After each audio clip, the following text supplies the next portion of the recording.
All right, welcome to another trade recap. I don't remember what number it is. I believe this is my 9th trade or 8th trade on this account. Regardless, let's get straight into it. So today I took a win off of a short on ES, and let's go over why I took this short. But to go over why I took this short on ES, we first have to go to NQ. So on NQ, price was traded into this hourly fair value gap right here.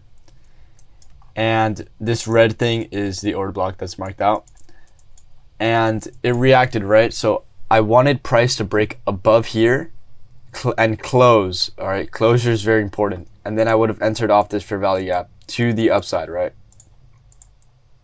A trade like this, but price never broke above, so I decided this isn't a likely trade, so I'm not going to take this.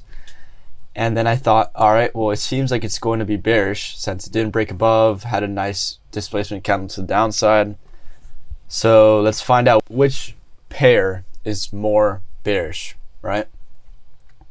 And to determine this, I usually see, relative equal high, relative equal low, like how high or how low they are. Or I can just see which has already taken out buy side liquidity, because if it's already taken out buy side liquidity, there's no reason for it to go up there to target it again. It's likely just going to take out sell side, right? Unless we're in an uptrend, unless we're in a strong uptrend or etc. So anyways, price didn't take out these highs, right? Whereas on ES, price took out those highs. And it wicked to take up those highs, and then body closes all the way down here. So that's basically like a doji candle, which just shows that price wants to move lower. So then I went into the 5-minute on ES. And by the way, this is the 1 hour. On the 4 hour, price didn't look really like anything. There's just equal lows down here, relative equal lows, but price took out these highs, traded lower, but there's really nothing it could trade into that would make it go lower on that time frame. So I had to scale down into lower time frames. And so in the 5-minute, I saw this order block right here, and I said to myself, okay, if it breaks, if this candle closes below this order block, then I'll enter short with stops above here, targeting these lows down here, which you can see are equal lows.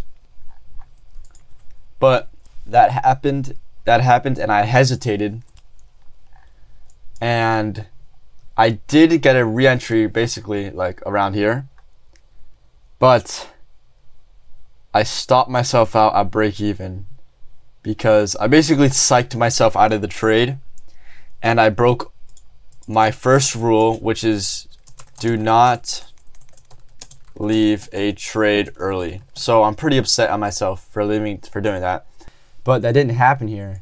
There was really no reason for me, besides this 15-minute order block, which was like scaring me, that it would move higher. So this 15-minute order block it traded into and respected, and I said, okay, if it breaks below this, then I'll stay in the trade, and if it doesn't, I'll leave. But guess what? It traded the exact same value. This low is equal to this body closure. So I stayed in the trade. Well, I left at break even before that happened, but then this strong displacement candle to the downside, I knew for sure price was likely going to take out these lows, so I just entered on the nearest fair value gap, which is right here. And yeah, that was my trade for today. Might seem a little complicated because it was more like this, where I left at break even, right? What I just described about my first trade, this was my first trade.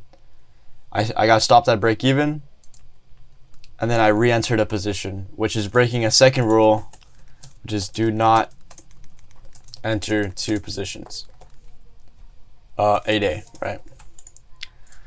So I'm quite upset at myself for breaking those rules, but to me, I can justify it because I didn't want to break the first rule.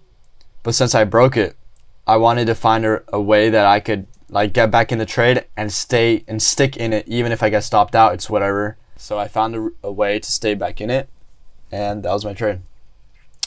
Hope you guys enjoyed. Roblox out.